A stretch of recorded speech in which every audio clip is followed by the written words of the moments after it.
हाँ तो बच्चों, हमेशा की तरह लाइट चली गई थी फिर से। जो लिखा था सब उड़ चुका है, तो मैं फिर से लिखता हूँ।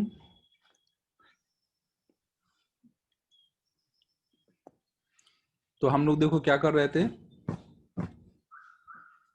हाँ यार, अब आएगी भी, 1 मिनट रुको, मैं ट्राई कर लेता हूँ मोबाइल का हॉट स्पॉट ऑन करके बचाने के लिए।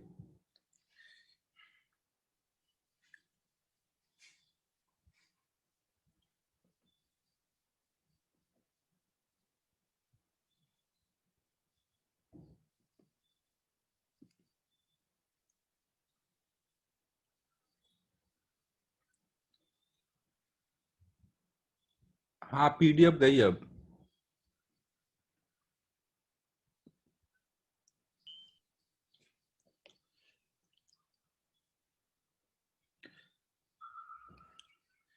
हाँ तो लैग आ रहा है क्या अभी? लैग आ रहा है, अरे यार।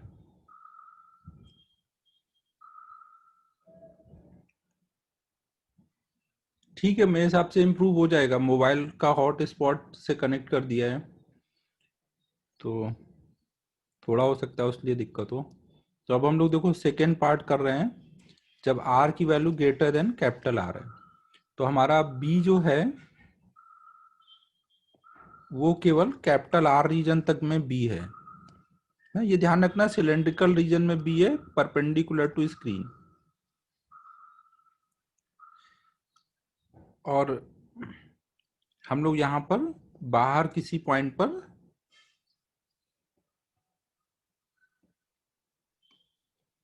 स्मॉल आर डिस्टेंस पर निकाल रहे हैं कि बी की ई की वैल्यू कितनी होगी। आदित्य, व्हाट्सएप पे मैसेज कर दो ना। तो हम लोग अब क्या करेंगे, इस जगह के लिए, इस वाले रिंग के लिए, इसके लिए हम लोग कर देंगे integral E dot D L. अबे अथर, ओपन नहीं होगा भाई। अगर ओपन है तो मैं अभी आज ही क्लोज कर दूंगा, गलती से हो सकता है हो गया हो। D five by d T. नहीं, इस वाले आर डिस्टेंस के लिए, इस लूप के लिए हम लोग ये लगाएंगे ना, क्लोज लूप के लिए। तो ये सारे हर तरफ से आप देखोगे तो सेम आर डिस्टेंस पे, तो सिमेट्रिकल होना चाहिए। सिमेट्रिकल क्लोज लूप यहाँ कैसा पॉसिबल है? सर्कुलर ही पॉसिबल है ना। अगर ये बी बढ़ रहा होगा तो करंट ऐसे फ्लो होगी, मतलब इधर को ई आना चाहिए हर जगह पे।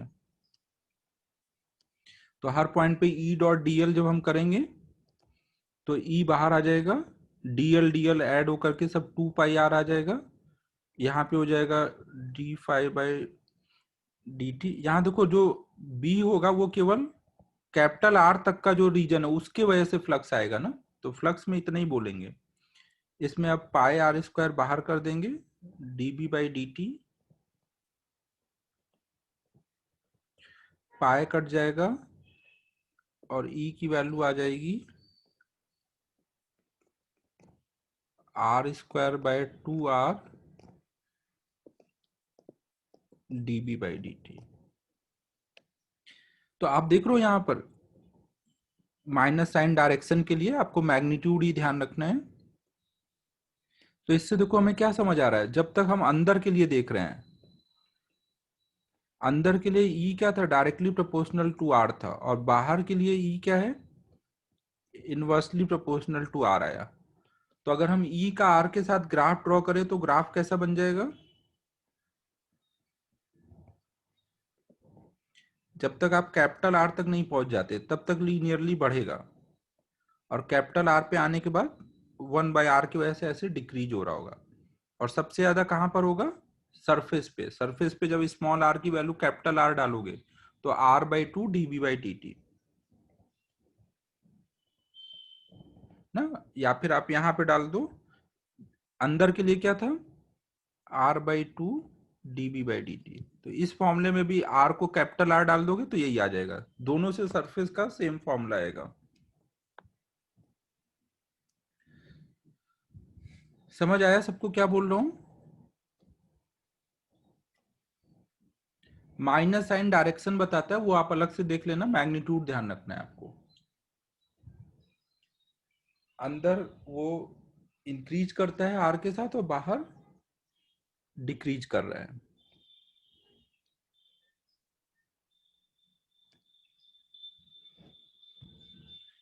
नोट कर लो इसे।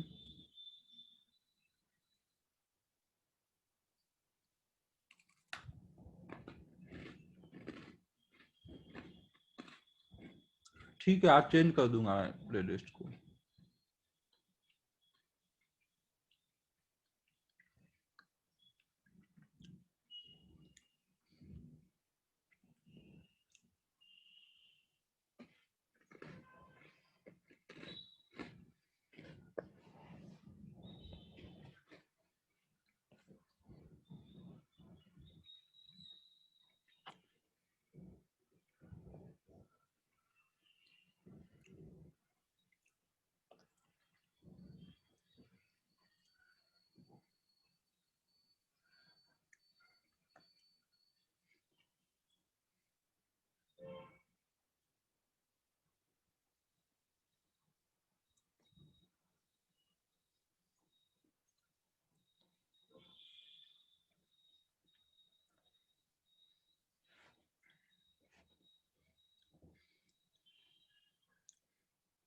अब इससे रिलेटेड कुछ कुछ और प्रॉब्लम कर लेते हैं।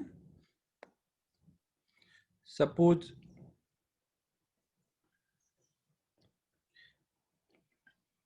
कहीं पर आर डिस्टेंस पर, आर रेडियस में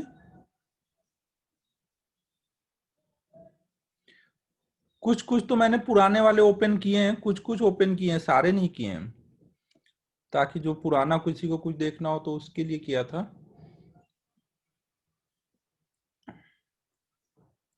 तो देखो यहाँ पे इस आर रीजन में बी एग्जिस्ट कर रहा है। अब अगर यहाँ पे मैं कोई रॉड रख दूं, मान लो ऐसे मैंने एक रॉड रख दी, एक रॉड ऐसे ए बी रॉड रख दी जिसकी लेंथ एल है, तो इसके क्रॉस कितना पोटेंशियल डिफरेंस क्रिएट होगा हमें वो बताना है। ए बी इज रॉड,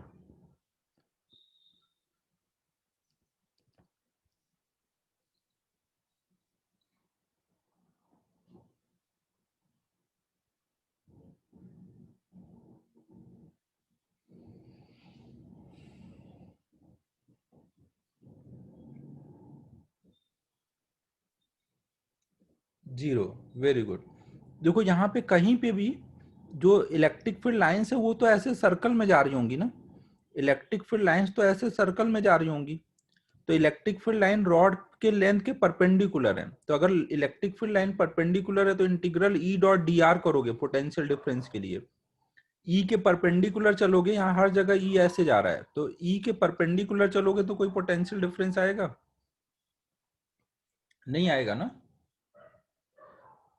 यहाँ पे जो भी ए बी रॉड है उसके लिए इलेक्ट्रिक फील्ड क्या ऐसे सर्कुलर लूप में आ रही होंगी ना, तो हर जगह ई रॉड को परपेंडिकुलर कट कर रही होंगी। अगर हम इलेक्ट्रिक फील्ड के परपेंडिकुलर चलते हैं तो कोई पोटेंशियल डिफरेंस आता है? प्रतीक समझ रहा है मैं क्या बोल रहा हूँ?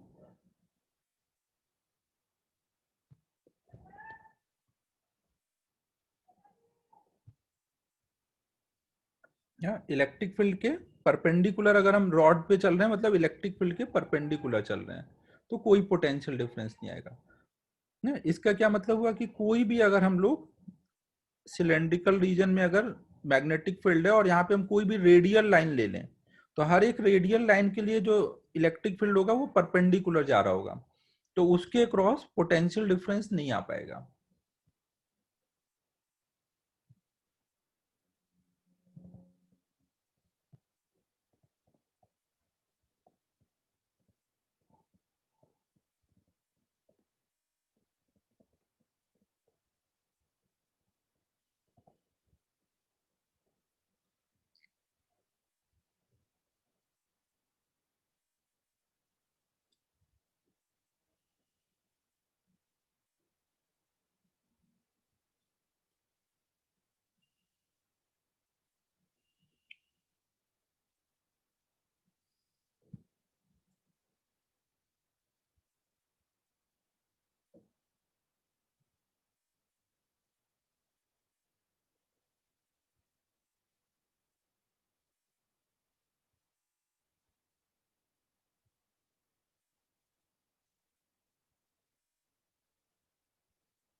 नोट हो गया?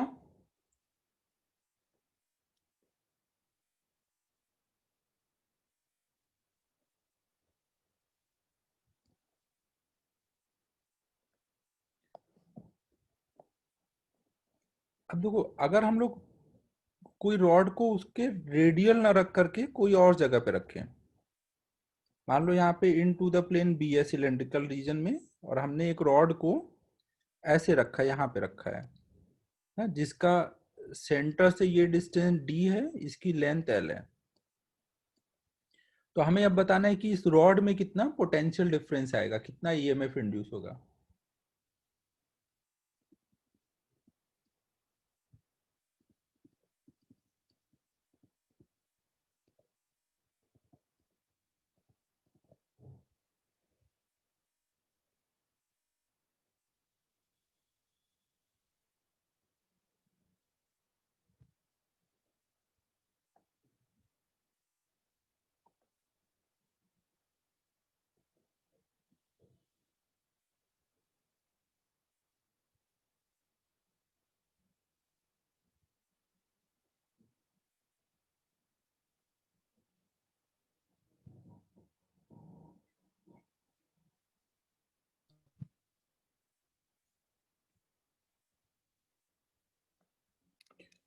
तो देखो, इसको हम सॉल्व करने के लिए ऐसे सोचेंगे, अगर हम इसको ऐसे मिला लें रॉड के एंड को सेंटर से, तो ये एक लूप बन गया ना।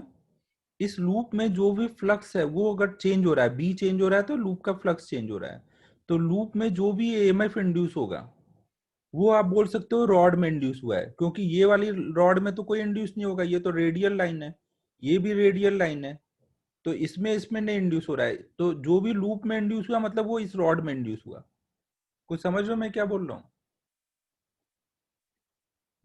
आप लूप का ईएमएफ इंड्यूस निकालो, और उसके दो साइड तो रेडियल लाइन है, तो उसमें नहीं हो सकता, तो तीसरी में ही सारा ईएमएफ इंड्यूस हुआ होगा। तो आप यहाँ पे बोल सकते हो टोटल फ्लक्स कितना आएगा, half into base into height, triangle का एरिया हो गया इंटू बी। तो ईएमएफ इंड्यूस हो जाएगा, इसको डिफ्रेंशिएट कर देंगे, तो हाफ बेस इंटू हाइट, ये बाहर आ जाएगा डीवी बाई डी टी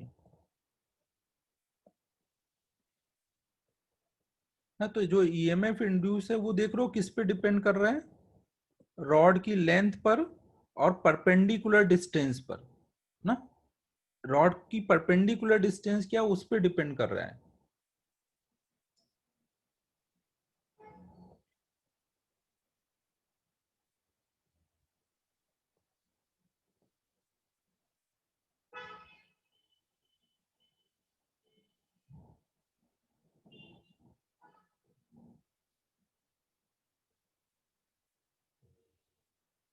तो हो सके तो ये फॉर्मूला याद रखो तो बेटर होगा ना, प्रॉब्लम सॉल्विंग में ये यूज हो जाता है।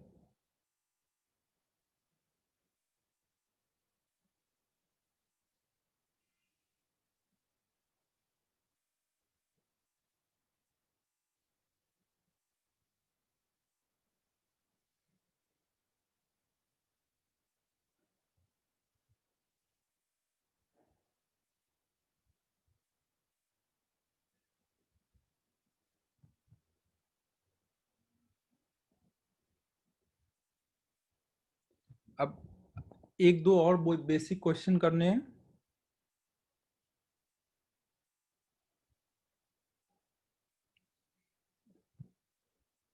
सपोज हमने एक कोई सिलेंड्रिकल रीजन में बी लिया हुआ है, और यहाँ पे हमने एक स्क्वायर रख दिया सेंटर से सिमेट्रिकल डिस्टेंस पर। स्क्वायर की लेंथ एल है, और स्क्वायर का हर एक साइड का रेसिस्टेंस आर है ना, हर एक साइड आर रेसिस्टेंस का है। तो ए बी, इसको सी लिख देता हूँ, बी मैग्नेटिक फील्ड है, ए सी डी ई। तो हमें यहाँ पे बताना है कि वी ए माइनस वी सी कितना आएगा यहाँ पर।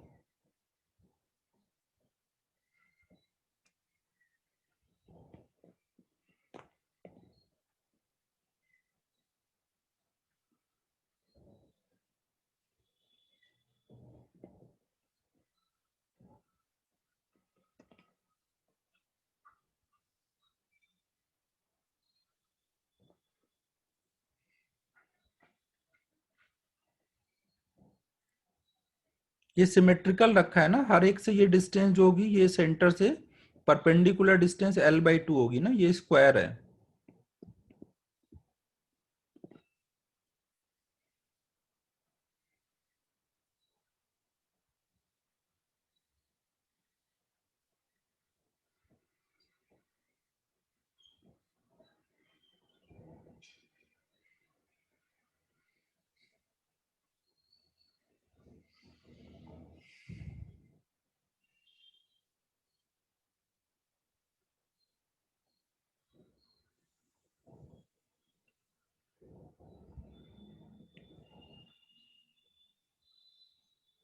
देखो जब यहाँ पे ये लूप कंप्लीट है ना, और अगर रेसिस्टेंस पूरे लूप में यूनिफॉर्मली डिस्ट्रीब्यूटेड है, पूरे लूप में अगर रेसिस्टेंस यूनिफॉर्मली डिस्ट्रीब्यूटेड है, तो यहाँ पे ये वी ए माइनस वी सी की वैल्यू जीरो आएगी।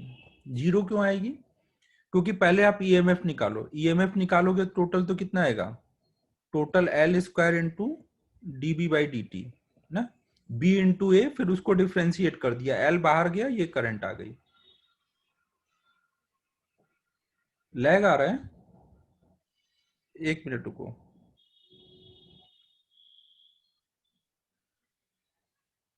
नहीं है लैग, ठीक है।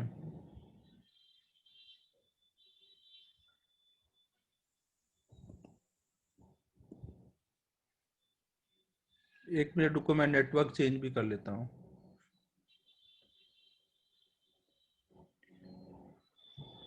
ठीक है, अभी देख लो, अभी सही है।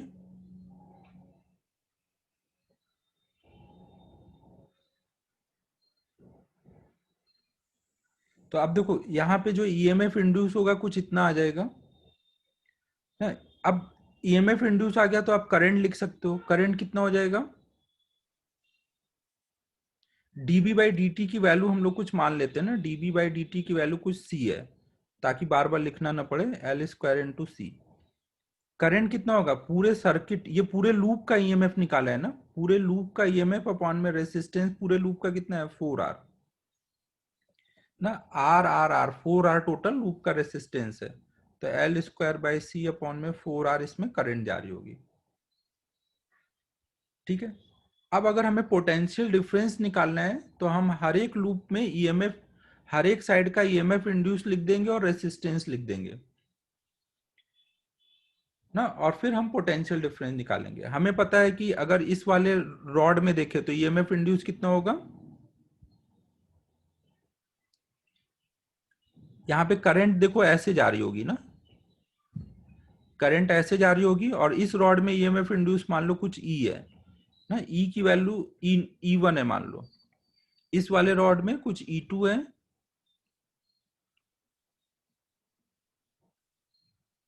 डीबी बाई डी टी की वैल्यू मैंने कुछ ली हुई है। अच्छा यहाँ पे आ रहा है,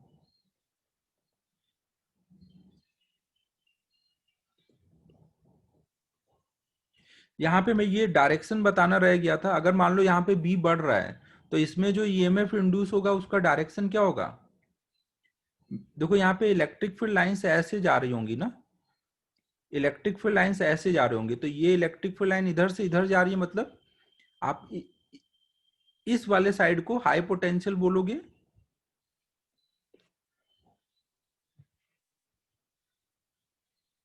ना। यहाँ पे इलेक्ट्रिक फील्ड लाइंस का कंपोनेंट जो रॉड के लॉन्ग आएगा वो ऐसे आएगा ना, तो हम यहाँ पे ऐसे लिखेंगे कि ये हाई पोटेंशियल है, इधर वाला साइड ये लो पोटेंशियल, हाई से लो की तरफ इलेक्ट्रिक फील्ड लाइन दिखाएंगे।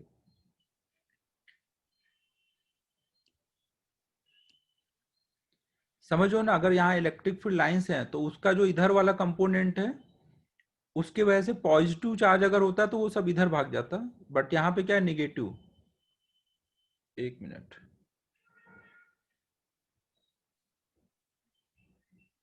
नहीं वो करंट का फ्लो अलग है, हमें ये पहले इलेक्ट्रिक फील्ड लाइंस के अकॉर्डिंग देखना रहेगा। तो हम ये बोलेंगे ई इधर से इधर जा रहा है तो ये हाई पोटेंशियल है, ये लो पोटेंशियल है।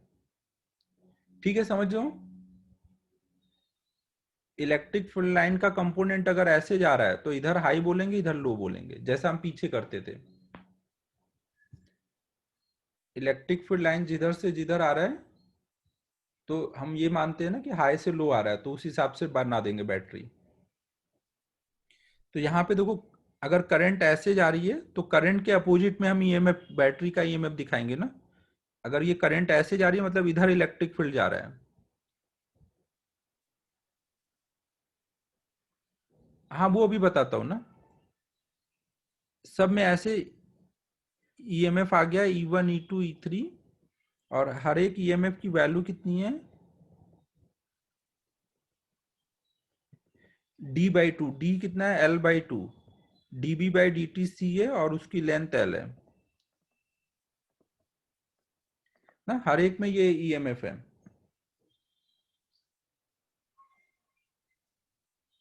सर वो 4 आएगा ना? कितना, 4? हाँ यार 4 आना चाहिए, क्या हाँ गड़बड़ है? सर, आपने हाफ नहीं किया ना अच्छा अच्छा। एरिया। यहाँ पे डी की वैल्यू L/2 लिखेंगे और ये 2, तो नीचे 4 आ जाएगा। हाँ वही। तो देखो हर एक लूप में इतना है ना, तो पूरे लूप का मिला के, चारों लूप का मिला करके बैटरी ऐड करोगे तो कितना आ जाएगा, इसका 4 टाइम कर दोगे ना, तो ये इसी का 4 टाइम है। ये टोटल पूरे लूप का ये आएगा ना, L² × C। ठीक है, तो आपको अब देखो क्या करना है। कोई भी लूप में 2 पॉइंट का पोटेंशियल डिफरेंस चाहिए, तो आप करंट लिख लोगे, उसमें हर एक पार्ट में ईएमएफ इंड्यूस करा दोगे।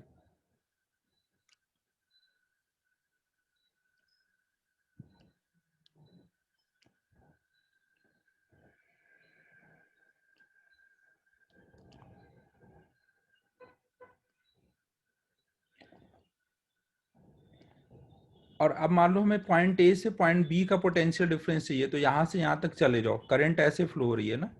पॉइंट ए पे खड़े हैं तो potential VA minus E1 minus IR equal to VB।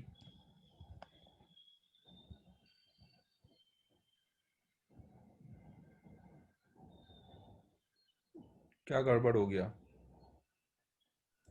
Polarity wrong दिखाई है बैटरी की। पोलरिटी रॉन्ग दिखा दी?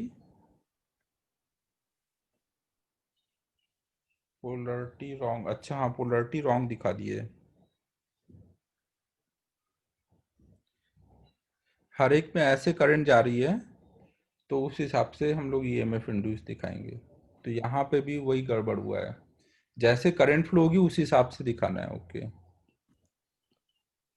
नहीं वो सही है सर, एंटी क्लॉकवाइज ना। यहाँ पे करंट कैसे फ्लो हो रही है, इन टू द प्लेन अगर है, इन टू द है ना, प्लेन है। आपने बोला। हाँ हाँ हाँ, करंट का डायरेक्शन जो है वो ऐसे है। यहाँ पे करंट का डायरेक्शन मैंने उल्टा दिखाया क्या? सही तो है। हाँ, वो पहले वाला एरो राइट था। एरो तो राइट है,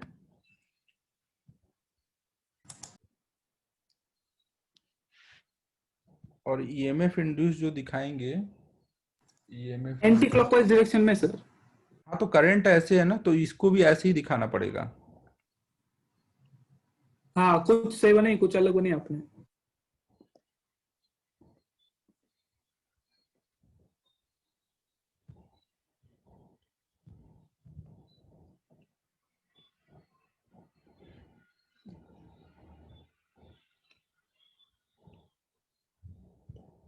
ऐसे ही दिखाना पड़ेगा ना। यहाँ पर भी करंट अगर ऐसे फ्लो होती तो हम बैटरी का में पोलरिटी इसमें ऐसे दिखाते ना। अगर ये लूप रखा होता तो करंट ऐसे फ्लो होती, तो उस हिसाब से ही दिखाना है। तो अब ये क्या हो जाएगा,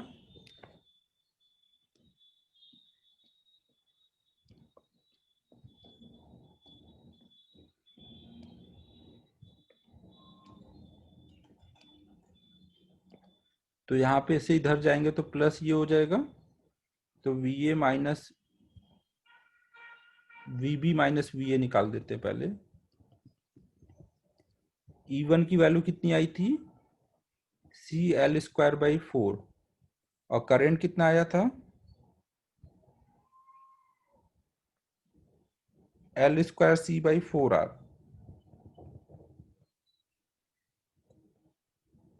इंटू R। तो ये कट जाएगा, ये 0 आ जाएगा। मैं एक बार फिर से रिपीट कर दे रहा हूँ, देखो क्या क्या करना है आपको। आपको पहले तो हर एक रॉड में ईएमएफ इंड्यूस के लिए ये फॉर्मूला यूज कर लोगे, फिर करंट का डायरेक्शन दिखा लो, करंट के डायरेक्शन के अकॉर्डिंग हर एक रॉड में ईएमएफ दिखा लो, हर एक रॉड का रेसिस्टेंस दिखा लो, फिर नॉर्मल जैसे पहले सर्किट सॉल्व करते थे ना वैसे सॉल्व करके आप पोटेंशियल डिफरेंस बता सकते हो ना। इसको पॉइंट सी लिखा है पीछे।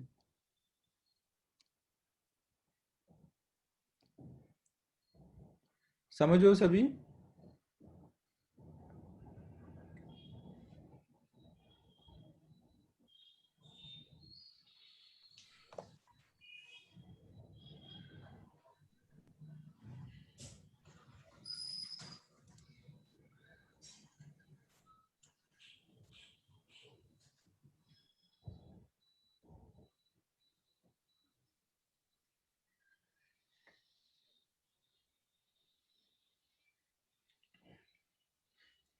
सर एक डाउट था, VA माइनस VC के आजू बाजू एक बैटरी लगी है ना, तो बैटरी तो हमेशा वोल्टेज मेंटेन करेगी ना, तो जीरो कैसे आ रहा है?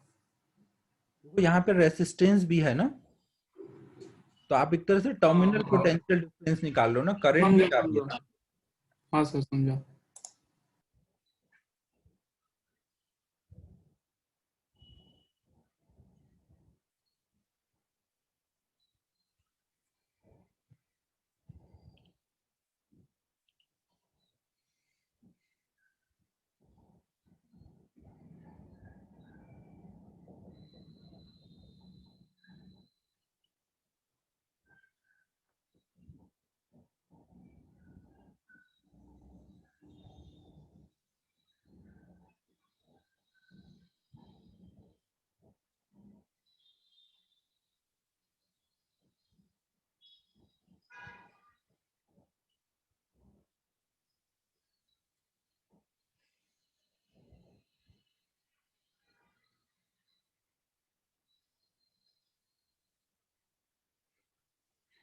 यहाँ पे देखो एक्चुअल में क्या हो रहा है, हर एक सेल में जो इलेक्ट्रिक फील्ड है वो इलेक्ट्रॉन को चलने के लिए ये ईएमएफ मतलब एनर्जी दे रहा है, और तुरंत वो चलते ही रेसिस्टेंस को ओवरकम करने में एनर्जी को लॉस कर दे रहा है, तो फाइनल उसकी एनर्जी का कोई गेन नहीं होता। तो पूरा यहाँ से यहाँ तक आते आते कोई पोटेंशियल डिफरेंस नहीं दिख रहा है। सर ये मतलब आपने माना क्यों पर रेजिस्टेंस? ये दिया हुआ है, वायर का रेसिस्टेंस दिया हुआ है क्वेश्चन में। अच्छा, ओके।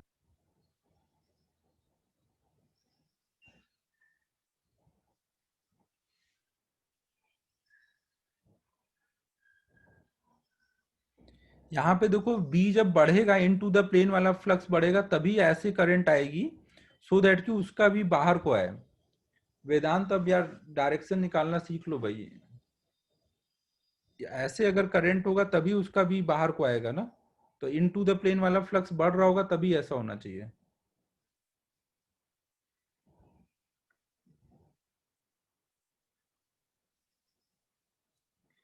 अब एक प्रॉब्लम इस पे और कर लेते हैं। अगर रेसिस्टेंस पूरे में यूनिफॉर्म नहीं होगा तब पोटेंशियल डिफरेंस आ जाता है। अगर मान लो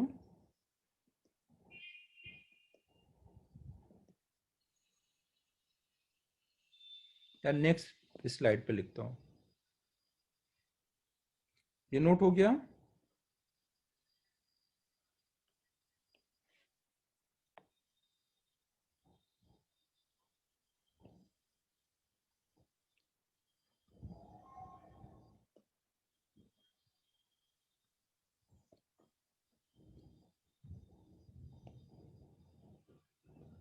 देखो यहाँ पर ये सिलेंड्रिकल रीजन में बी है, और d B by d t suppose आपको दिया हुआ है कुछ 2 टेस्ला पर सेकेंड है ना, d B by d t का रेट ऑफ चेंज दिया हुआ है। यहाँ पे हमने ये 10 सेंटीमीटर साइड लेंथ की स्क्वायर वायर लूप ले लिए। लूप का रेसिस्टेंस इस पार्ट का 10 ओम है, इसका 10 ओम है, इसका 20 ओम है, इसका 10 ओम है। अब अगर हम इस पे point A C D E ले लेते हैं तो यहाँ पे हमें वी ए माइनस वी सी की वैल्यू बतानी है।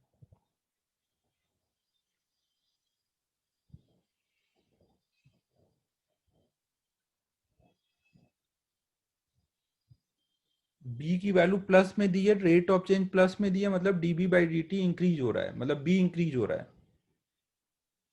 DB by d T plus में मतलब बी इंक्रीज हो रहा है।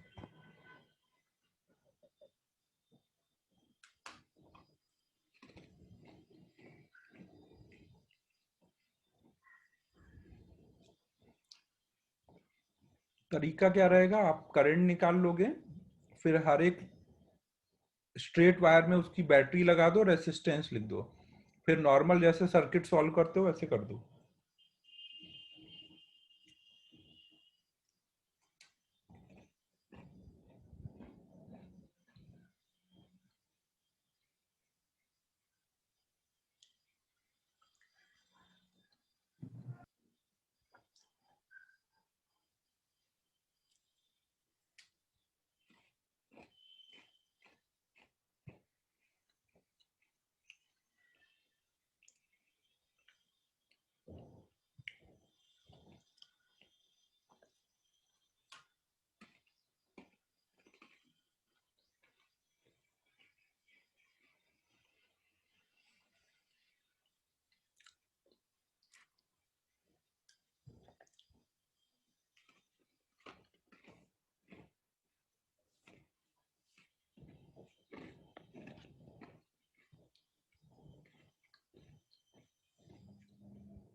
देखो यहाँ पे बी इंक्रीज हो रहा है, तो इसका मतलब लूप में करंट कैसी फ्लो होनी चाहिए, एंटी क्लॉकवाइज फ्लो होगी, तभी वो इंक्रीजिंग बी का अपोज कर पाएगा ना, इनटू द प्लेन वाले इंक्रीजिंग बी का अपोज कर पाएगा।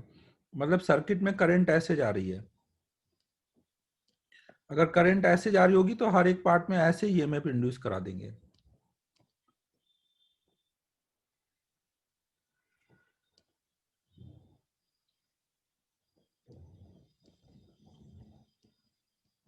हर एक पार्ट का रेसिस्टेंस लिख देंगे,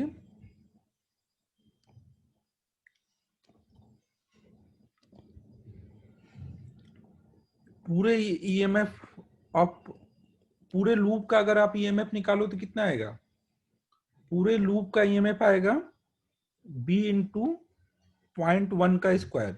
यार साइड लेंथ 10 सेंटीमीटर मतलब 0.1 मीटर में, ये 2 है इंटू 0.01,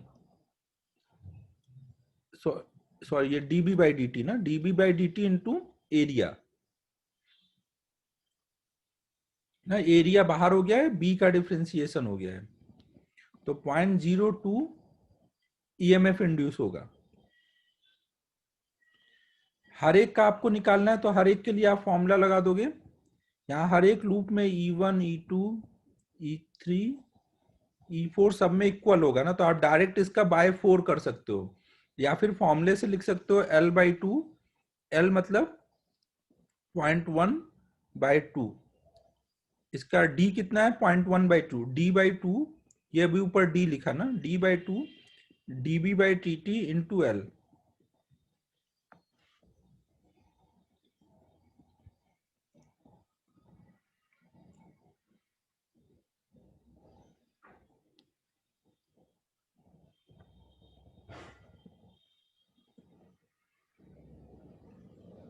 ये क्या गड़बड़ कर दिया मैंने,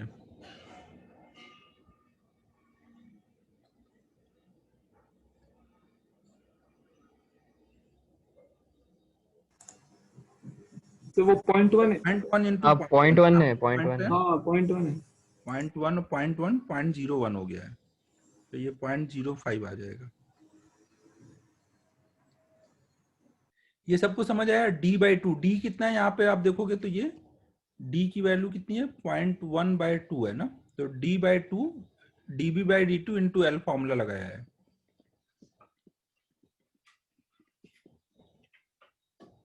अब हर एक का ईएमएफ पता है आपको, हर एक का रेसिस्टेंस पता है, करंट पता है, यहाँ पे सर्किट में करंट कितनी है, पूरे लूप का ईएमएफ अपॉन में पूरे लूप का रेसिस्टेंस, लूप का रेसिस्टेंस कितना हो गया है 50, तो ये कितना आ जाएगा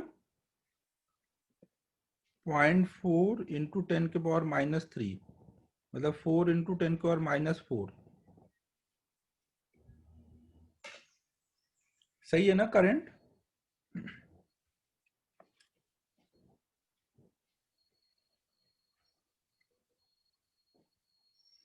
अब हम लोग ए से सी तक चले जाएंगे। ए से सी तक अगर हम जाएंगे तो हम क्या लिखेंगे, पॉइंट ए पे खड़े हैं, फिर करंट के डायरेक्शन में आगे गए तो -IR plus E1 equal to VC। तो हमें VA माइनस VC चाहिए, मतलब IR माइनस E1 चाहिए। IR की वैल्यू कितनी बोलेंगे, 4 इंटू 10 के पावर -4 इंटू R कितना है 10 माइनस E1 कितना है 0.005। तो ये कितना आ जाएगा 0.004 माइनस 0.005, तो आएगा माइनस में 0.001 ना। ये VA माइनस VC की वैल्यू हो गई।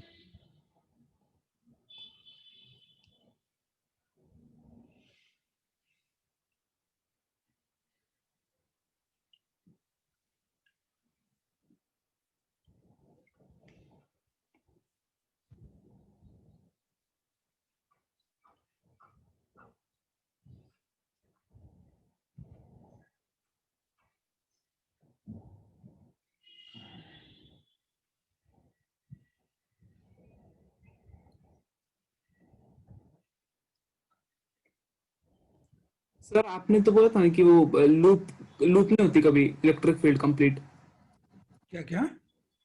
एक इलेक्ट्रिक फील्ड कंप्लीट लूप नहीं बना सकती क्लोज। वो चार्ज वाली इलेक्ट्रिक फील्ड, चार्ज वाली। ये वो दोनों इलेक्ट्रिक फील्ड अलग अलग नहीं होते ना, सेम ही होते ना एग्जैक्ट? नहीं नहीं, दोनों अलग अलग चीजें हैं ना। एक कंजर्वेटिव इलेक्ट्रिक फील्ड है, एक नॉन कंजर्वेटिव इलेक्ट्रिक फील्ड है ना।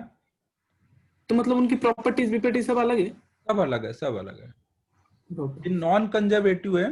एक्चुअल में तो यहाँ पे पोटेंशियल डिफरेंस की बात भी नहीं करनी चाहिए, क्योंकि पोटेंशियल जो है वो कंजर्वेटिव के लिए डिफाइन है ना। और यहाँ पे नॉन कंजर्वेटिव इलेक्ट्रिक फील्ड है, बट फिर भी सर्किट बनता है, करंट फ्लो होती है, इसलिए हम लोग सॉल्व कर लेते हैं। बट आइडियली हमें पोटेंशियल वगैरह की बात नहीं करनी चाहिए यहाँ पर। तो मतलब ये इलेक्ट्रिक फील्ड अलग है मतलब पूरी? हाँ अलग है, ये अलग है। ALAG अलग है ये ना। ये क्लोज लूप बना रही है, और वो वाला क्लोज लूप नहीं बनाता था। सर एक लास्ट डाउट, अगर कोई इलेक्ट्रिक फील्ड ऑलरेडी है सपोज स्पेस में, और अगर ये क्रिएट हुई तो ना ऐड हो गई क्या नॉर्मल वेक्टर एडिशन? बाकी सब वो फॉलो करेगा। ये नॉन कंजर्वेटिव इलेक्ट्रिक फील्ड भी जो होगा, अगर कोई जगह पर है, अगर किसी पॉइंट पे non conservative electric field E है, और वहां पे कोई क्यू चार्ज रख दिया है इस पॉइंट पर, तो उस पर भी फोर्स वैसे ही लगेगा। सब कुछ सेम होता है वैसे ही ना। अगर कोई पॉइंट पे दो नॉन कंजर्वेटिव इलेक्ट्रिक फील्ड आ गए, तो वेक्टर एडिशन करेंगे नेट ई निकालने के लिए। बाकी सब कुछ सेम है, बस ये है कि ये जो होगा क्लोज लूप बना रहा है, इसके ओरिजिन का रीजन अलग है। मतलब डिफरेंस सिर्फ इतना है ना कि वो कंजर्वेटिव है, ये कंजर्वेटिव नहीं है। हाँ ओके सर। ना। और यहाँ पे देखो, जैसे हमने रॉड में डायरेक्शन दिखाया, उसका डायरेक्शन का भी रीजन थोड़ा सा बता देता हूँ ना। जैसे हमने यहाँ पर एक रॉड रखा था, तो इसमें जब इन टू द प्लेन वाला बी बढ़ रहा है, अगर बी इंक्रीज हो रहा है, तो मतलब अगर यहाँ पे लूप बनता तो करंट ऐसे फ्लो होती ना। तो मतलब हमें ऐसे यहाँ पे बैटरी लगानी है। ऐसे क्यों लगाएं, क्योंकि जब हम यहाँ पर रॉड को रख रहे हैं, तो रॉड के लिए इलेक्ट्रिक फील्ड ऐसे गया है। तो इलेक्ट्रिक फील्ड यहाँ ऐसे है, यहाँ ऐसे है, तो उसका जो इधर कंपोनेंट आएगा, इधर कंपोनेंट आएगा, वो जो इलेक्ट्रॉन होंगे उन पे ऐसे फोर्स लगाएगा। पॉजिटिव चार्ज होती है तो इस डायरेक्शन में, निगेटिव है तो इस डायरेक्शन में। तो रॉड में इधर निगेटिव चार्ज एक्यूमुलेट हो जाएगा, इधर पॉजिटिव। मतलब ये हाई पोटेंशियल वाला साइड होगा, ये लो पोटेंशियल। मतलब जिधर को करंट जा रही है वही हाई पोटेंशियल साइड है ना, तो इसलिए हम ऐसे बना दे रहे हैं। समझ आ रहा है मैं क्या बोल रहा हूँ?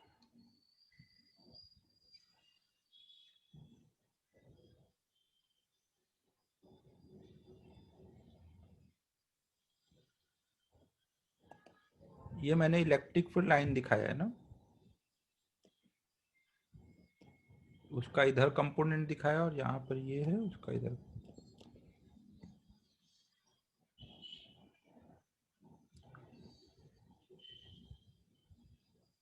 हाँ नोट कर लो तो अच्छा ही है। सर वो नोट लिखा दो ना कि मतलब बी बढ़ेगा तो फिर आई की डायरेक्शन और बी घटेगा तो आई की डायरेक्शन देखो उल्टी आप ये होगी ध्यान ऐसा। रखो कि जो ई दिखाना है और आई का डायरेक्शन है वो सेम रखना है ना। जिधर को करंट जा रही होगी उधर को ई दिखाएंगे हमेशा ना, और जिधर को ई होगा, अगर इधर को ई है तो इधर कोई पोलैरिटी बैटरी की दिखाएंगे ना। बैटरी की पोलैरिटी का डायरेक्शन पॉजिटिव टर्मिनल ई के डायरेक्शन में रखना है। तो अब ये मैं लिखा देता हूं, direction of induced electric field and I induced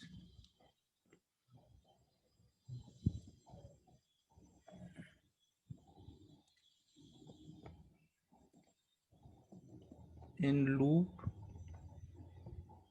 will be same.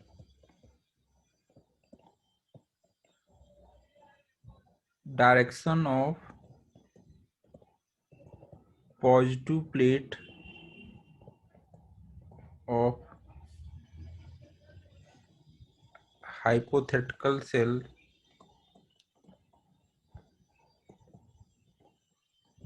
will be in direction of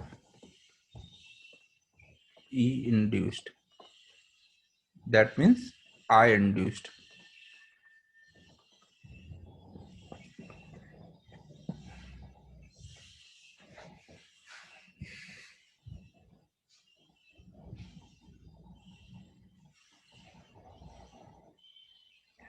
ठीक है, समझ आया। Non conservative electric field force लगाने में बाकी सब चीजों में सेम होती है ना, बस यहां पर क्लोज लूप बन रहा है, ये डिफरेंस आ गया है।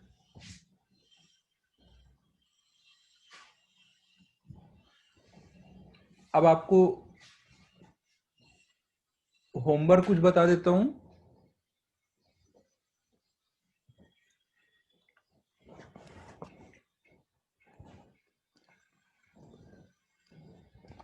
इस वीक में अपना जो टॉपिक वाइज टेस्ट था वो मैग्नेटिक फील्ड का नहीं रखा है अपन ने, वही रखा है, कैपेसिटेंस का ही रखा है अभी। हाँ सर।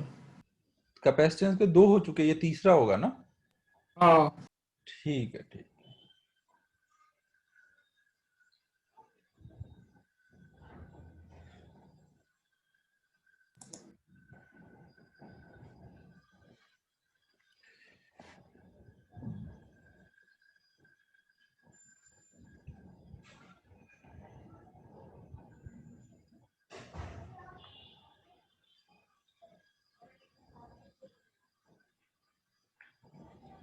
हाँ सर, सेकेंड ही लगता है।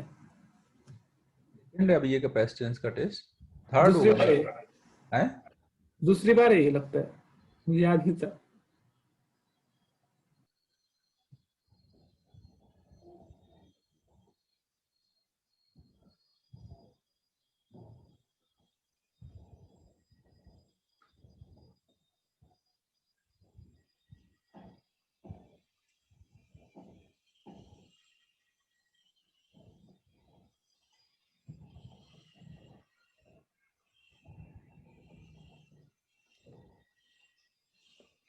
तो होमवर्क में देखो हमें इलिस्ट्रेशन नंबर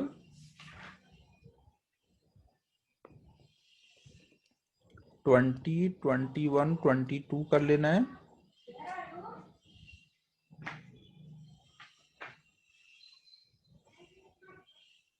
इन टेक्स्ट 3 में क्वेश्चन नंबर 1 और 2 कर लेना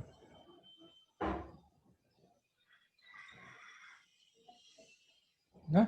इतना ही करना है, 5 प्रॉब्लम ही दे पा रहे हैं। बाकी जिनके पास टाइम हो वो इन एक्सरसाइज 1 करना शुरू कर देना ना, जो जो हेडिंग हो गई है उस हेडिंग के अंडर के प्रॉब्लम स्टार्ट कर दो करना ना। जिनका पुराना होमवर्क कंप्लीट है वो आगे का करना स्टार्ट कर दो, क्योंकि ये वाला चैप्टर 2 लेक्चर के बाद खत्म होगा, और एसी जो है वो बहुत छोटा चैप्टर है, वो 2 से 3 लेक्चर, 3 मैक्सिमम है उसका, तो वो भी तुरंत ही खत्म हो जाएगा, तो एक साथ काफी करने को आ जाएगा फिर।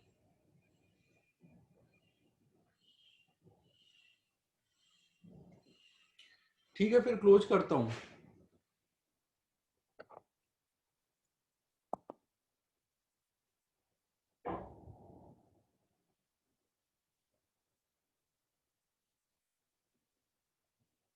इसके सॉल्यूशन भेज दिए ना?